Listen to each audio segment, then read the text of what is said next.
Well, hello and welcome.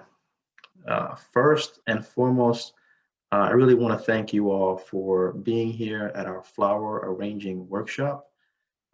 This is our first one ever, so I hope you enjoy it. I hope you learned a little bit, and hope you have a good time doing it, especially with some of the people you might be sharing this time with. Um, like any event that bridges, this is about supporting our mission. And if you don't know about Bridges, well, here's a quick synopsis. Bridges' sole purpose in the community is to enhance accessibility. Accessibility, it sounds like a monotonous word, doesn't it? But the truth is, accessibility is not just about physical barriers like many of us assume. There's more to it. It's about social, it's about attitude, societal, and community barriers that prevent people from living as freely as you and I. Give you an example. A young man who went for an interview and later learned he did not get the job. This young man lives with cerebral palsy or CP and walks with a cane. This young man has lived with the reality that people will see the resume, call him in for an interview, and then see him in person and have totally changed their demeanor because of his disability. This is what we refer to as the quiet prejudice of low expectations. Another example, a woman who decided she wanted to teach. She went to school, got her master's, achieved all of the licensing requirements, only to be told later that she could not be a teacher because this public school system didn't think she was capable. She's a woman who's quadriplegic and has used a motorized wheelchair as her tool for mobility for most of her life.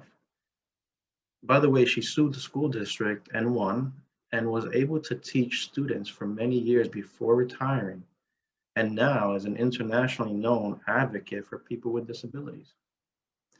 You see, this is what Bridges works to do. We work to dismantle these things, these preconceived notions, these quiet prejudices.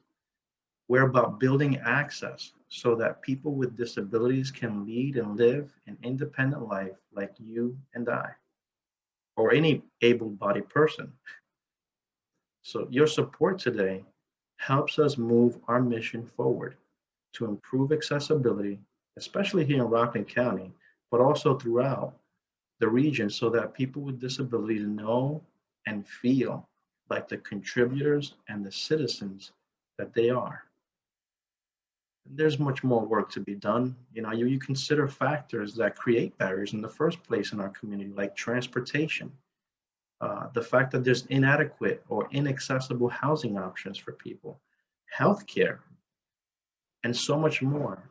But I'm so glad to know people like you who are willing to support our work and help us move it forward.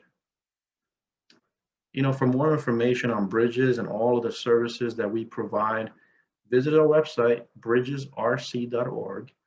I want you to remember something, that Bridges is not just for the disability community. We're here for the entire community. If you're a business owner, a family member, or a friend, a person to a person with a disability, or maybe you're a student, connecting with us is just as important because we want more of our community learning and understanding the needs of the disability community so that together we can become more aware and accessible to one another. Again, I want to thank you for joining us today. Have a happy Valentine's Day and a great weekend, and please enjoy this workshop.